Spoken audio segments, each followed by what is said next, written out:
Daily current news में अभी की खबर है पेथिया डिब्रूगढ़ेंसिस।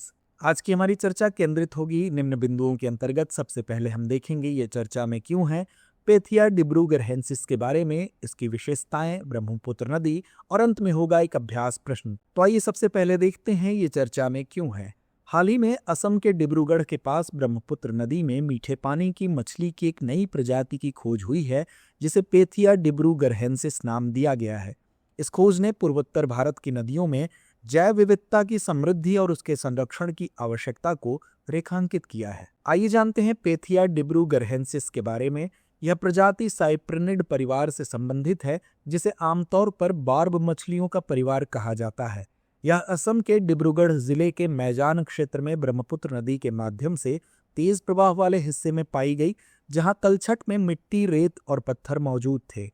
यह प्रजाति अन्य छोटी देशी मछलियों के साथ सह अस्तित्व में पाई जाती है। इस मछली का नाम डिब्रूगढ़ जिले के नाम पर रखा गया है, जहां इसकी खोज हुई थी। आइए नजर डालते हैं कुछ अन्य प्रमुख विशेषताओं के बारे में। इसमें एक अधूरी पार्श्व रेखा होती है जो पानी में हलचल और कंपन का पता लगाने में मदद करती है। इसके पूंछ के पास ऊपर और नीचे की ओर फैला हुआ गहरा काला धब्बा इसकी प्रमुख पहचान है। इसके पूंछ के चारों ओर 10 शल्क, पृष्ठीय शंख और पार्श्व रेखा के बीच 4 पंक्तियां तथा पार्श्व रेखा और पैल्विक पंख के बीच में 4 पंक्तियां होती हैं। इसमें बारबेल्स यानी मूंछ जैसी संरचना और कंधे के पास काला धब्बा नहीं पाया जाता, जो अन्य संबंधित मछलियों में आमतौर पर देखा जाता है। आइए अब जानते हैं ब्रह्मपुत्र नदी के बारे में। इस नदी को तिब्बत में यारलुंग जांगपो के नाम से जाना जाता है। यह तिब्बत की मानसरोवर झील के पूर्व में सिंधु और सतलज नदियों के स्रोत के करीब से निकलती है। यद्यपि इसकी लंबाई सिंधु नदी से थोड़ी अधिक है, लेकिन इसका अधिकांश मार्ग भारत से बाहर स्थित है।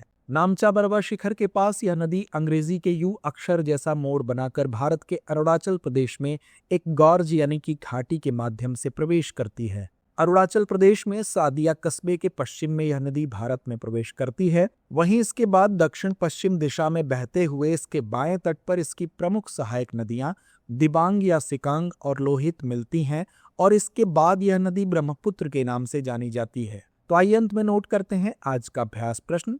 पेथिया डिब्रूगढ़ेंसिस के संदर्भ में निम्नलिखित कथनों पर विचार कीजिए। यह प्रजाति साइप्रिनिड परिवार से संबंधित है, जिसे आमतौर पर बार्ब मछलियों का परिवार कहा जाता है। दूसरा कथन है, यह असम के डिब्रूगढ़ जिले के मैजान क्षेत्र में ब्रह्मपुत्र नदी के मध्यम तेज प्रवाह वाले हिस्से में पाई गई, जहां तलछट में मिट्टी, रेत और पत्थर मौजूद थे। उपर्युक्त में से कौन सा या कौन से कथन सही है या हैं? विकल्प ए केवल 1, विकल्प बी केवल 2, विकल्प सी 1 और 2 दोनों, या विकल्प डी ना तो 1 ना ही 2। तो इस प्रश्न का जवाब कमेंट बॉक्स में देना ना भूलें। धन्यवाद। डियर व्यूअर्स, अपने एग्जाम की तैयारी को और बेहतर करने के लिए हमारे चैनल को लाइक, शेयर और सब्सक्राइब करना न भूलें।